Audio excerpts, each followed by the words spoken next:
दोस्तों, जिस तरह से हमारा राज्य स्तरीय और केंद्र स्तरीय चुनाव होता है, चुनाव होने के बाद मंत्रिमंडल का गठन होता है, ठीक उसी तरह से ग्राम पंचायतों में भी सदस्यों का गठन होता है। सदस्यों को भी एक मंत्रिमंडल की तरह गठित किया जाता है, सबको अलग अलग पावर दिए जाते हैं। उसके बाद तब जाके प्रधान को अध्यक्ष बना करके ग्राम पंचायतों में विकास कार्य को सुचारू रूप से चलाने की प्रक्रिया शुरू होती है।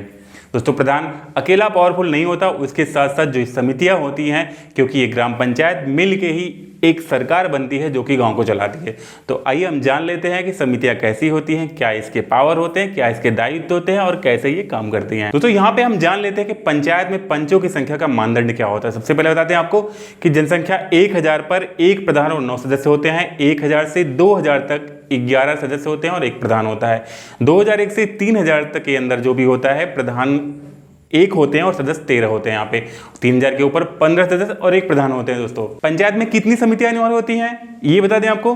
तो मुख्य रूप से पंचायत में निम्न 6 समितियां अनिवार्य होती हैं, जिसमें पहली समिति होती है नियोजन और विकास समिति, दूसरी शिक्षा समिति, तीसरी प्रशासनिक समिति, चौथी निर्माण कार्य समिति और उसके बाद स्वास्थ्य और कल्याण समिति और अगली समिति 6वीं आपकी जल प्रबंधन समिति।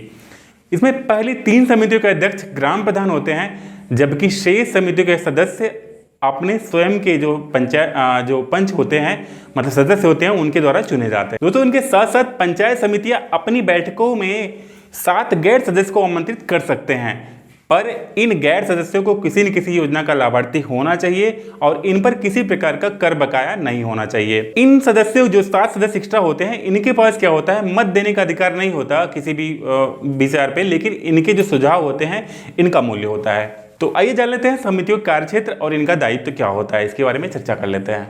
तो सबसे पहली जो होती है नियोजन एवं विकास समिति के कार्य क्या होते हैं, इसके बारे में जान लेते हैं। दोस्तों, इसका अध्यक्ष जो होता है ग्राम प्रधान होता है और इसकी जो मुख्य होती हैं वो विकास कार्य का बनाना, निर्माण करना, उसके साथ साथ कृषि, पशुपालन, गरीबी उन्मूलन जैसे मुख्य कार्यक्रम का संचालन करना।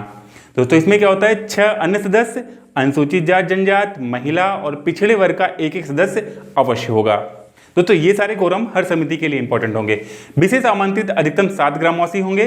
दोस्तों, यहाँ पे दूसरी समिति होगी शिक्षा समिति। अब हम जान लेते हैं इसके क्या कार्य होते हैं। तो बता दें आपको, प्राथमिक शिक्षा, उच्च प्राथमिक शिक्षा, अनौपचारिक शिक्षा, साथ साथ में साक्षरता आदि से संबंधित जो भी कार्य होंगे ये इस समिति का दायित्व होगा और इसके भी अध्यक्ष प्रधान होते हैं। तीसरी समिति जो है प्रशासनिक समिति, इसके कार्य क्या है इसको जान लेते हैं। इसमें क्या होगा, जितने सारे कर्मी गांव से जुड़े हुए हैं उनसे संबंधित जो भी विषय होगा, उसके साथ साथ राशन की दुकानों का जो भी आवंटन बंटवारा जो भी होगा उसके बारे में भी ये सारी जिम्मेदारी इनकी होगी।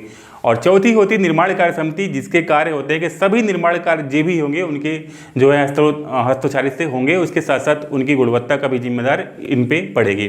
दोस्तों, इसके साथ साथ हम बात कर लेते हैं स्वास्थ्य एवं कल्याण समिति के क्या कार्य हैं, क्या दायित्व हैं। तो इसमें बता दें आपको कि जैसे कि चिकित्सा, स्वास्थ्य, परिवार कल्याण संबंधी कार्य और समाज कल्याण, विशेष रूप से महिलाओं एवं बाल कल्याण की योजनाओं का संचालन करना, अनुसूचित जाति, अनुसूचित जनजाति तथा पिछड़े वर्ग की उन्नति एवं संरक्षण का कार्य जो है इस समिति के दायित्व के रूप में आता है। दोस्तों, आखिरी समिति जो हमारी 6वीं समिति है, जिसे हम जल प्रबंधन समिति के रूप में जानते हैं, इसका मुख्य कार्य क्या होता है इसके बारे में जान लेते हैं। दोस्तों, बताया कि राजकीय नलकूपों का संचालन, पेयजल संबंधी कार्य, इसके साथ साथ ग्राम पंचायत स्तर पर अन्य समितियां भी हैं। दोस्तों, ग्राम पंचायतों में भूमि प्रबंधन समिति, ग्राम स्वास्थ्य स्वच्छता एवं पोषण समिति, ये 2 समितियां हैं। इनके भी काफी दायित्व और काफी काम है, जिनका अध्यक्ष प्रधान होता है और बाकी कुछ और भी लोग होते हैं। इसकी चर्चा हम अगले वीडियो में आपको करेंगे। दोस्तों, पंचायतों में समितियों को बैठक का कोरम क्या होता है इसके बारे में चर्चा कर लेते हैं। मुख्य रूप से सभी पंचायतों को हर महीने में एक बैठक करानी अनिवार्य होती है, लेकिन अगर कुछ ऐसी आपातकालीन व्यवस्था है या आवश्यकता है तो 1 से अधिक बैठक हो सकती है। दोस्तों, मुख्य रूप से यहाँ पे क्या होता है कि इस बैठक को सार्वजनिक स्थान या सामुदायिक स्थान किसी भी जो भी होगा वहाँ पे कराया जा सकता है, किसी विद्यालय पे, पंचायत भवन पे या फिर किसी विशेष मंदिर वगैरह पे भी आप इसको करवा सकते हैं। इसमें क्या होगा, सभी सदस्यों को बैठक की जानकारी लिखित रूप से बैठक से कम 5 दिन पहले दी जानी चाहिए। एक पंचायत के प्रमुख स्थानों पर बैठक की सूचना चिपका करके इसकी जानकारी दी जा सकती है। सूचना में बैठक के स्थान, समय और मुख्य एजेंडे की जानकारी दी जानी चाहिए सदस्यों को।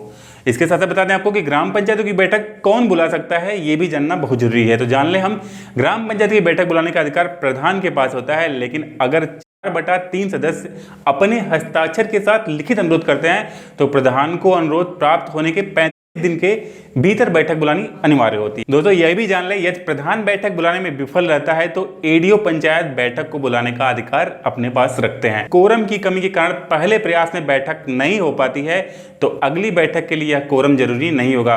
इसका मतलब दोस्तों कि अगर पहली बैठक नहीं हो पाई, कोरम पूरा नहीं हो पाया, लोग उपस्थित नहीं हो पाए, दूसरी बैठक के लिए कोरम निश्चित नहीं होगा, लेकिन उन सभी सदस्यों को सूचना भेजना अनिवार्य होगा। बात यहाँ पे करेंगे बैठक की अध्यक्षता कौन करेगा, तो बैठक की अध्यक्षता करेगा प्रधान।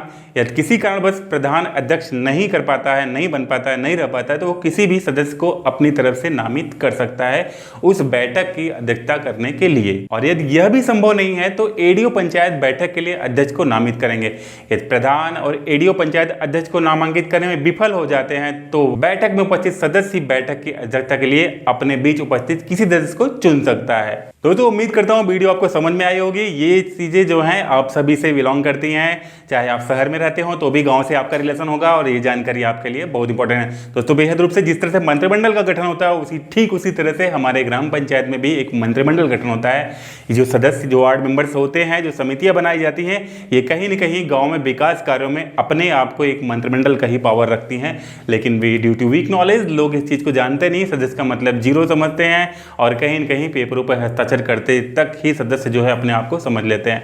अब इसमें कौन सी समिति है पावरफुल ये जान लेते हैं दोस्तों। मुख्य रूप से यहाँ पे जान लें कि स्टार्टिंग के जो 3 समितियां हैं उसके साथ साथ जो निर्माण समिति है ये मुख्य होती है, क्योंकि ढेर सारे जो भी निर्माण के कार्य होते हैं उसकी गुणवत्ता जो होती है और इसमें लागत भी काफ़ी अच्छी लगती है। तो ये सारी जिम्मेदारी जो होती है निर्माण समिति से लेकर के बाकी 3 जिसके सदस्य प्रधान होते हैं, जो हमने ऊपर से तीनों बताया आपको, ये जिम्मेदारी होती है प्रधानों की और उसके साथ साथ सदस्यों की। दोस्तों फैक्ट कैसा लगा कमेंट में जरूर लिखिएगा, वीडियो लाइक करना नहीं भूलिएगा, चैनल पर सब्सक्राइब जरूर करिएगा। थैंक यू दोस्तों, बाय, जय हिंद।